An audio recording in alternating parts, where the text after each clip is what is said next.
నగర జీవిని వేధిస్తున్న నిద్రలేమి. పూర్తి వివరాలకు చదవండి రేపటి సాక్షి హైదరాబాద్ ఎడిషన్. సూర్యాపేట జిల్లా హుజూర్ నగర్ లో ప్రభుత్వ స్థలాన్ని ఆక్రమించారని, నిర్మాణాలను తొలగిస్తున్న అధికారులను స్థానికులు అడ్డుకున్నారు. న్యాయం చేయాలంటూ రోడ్డుపై బైఠాయించారు. జేసీబీలకు అడ్డం పడుకుని నిరసనలు తెలిపారు. తాతల కాలం నుంచి తమ అధీనంలోనే భూమి ఉందంటూ ఆవేదన వ్యక్తం చేశారు స్థానికులు.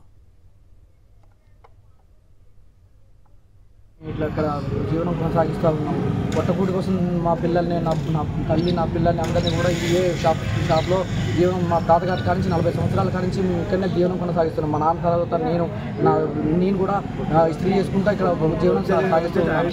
అయినా కానీ ఇక్కడ ఒక వ్యక్తి, వాళ్ళ యొక్క అధికార పార్టీలో ఉన్న ఆ వ్యక్తి అధికార మతంతో వాళ్ళ కమిషన్లో వచ్చి ఎటువంటి రోడ్డుకి అంతరాయం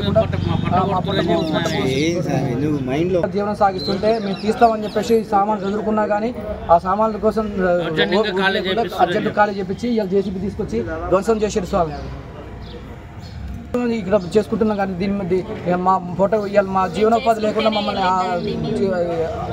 నడి రోడ్డు మీద పడేసిన పరిస్థితి వచ్చింది సార్. మా తాతయ్య గారు నుంచి మా ఆయన గారు జీవనం సాగిస్తున్నారండి. ఒక లాండ్రీ షాప్ చేసుకొని బతికే ఒక వృత్తి మీద ఇంత దౌర్జన్యంగా మీరు దిగజారుతారని అనుకోలేదు. పైన ఎంత ఒత్తిడి చేశారో దానివల్ల కూడా మమ్మల్ని కూడా చాలా ఒత్తిడి చేస్తున్నారు. దౌర్జన్యం చేసి మా షాపుల్ని దర్శనం చేయడానికి చూస్తున్నారండి. ఎన్నో రకాలుగా ఇబ్బందులు, జేసీబీలు తీసుకురాను ఫోన్ల ద్వారా. ఒక టార్చర్ అంటే టార్చర్ కాదండి.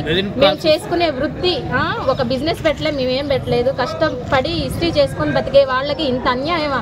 ఎక్కడ ఏవి ఒక పేద మనిషి మీద ఇంత దౌర్జన్యంగా దిగజారుతానని అనుకోలేదు.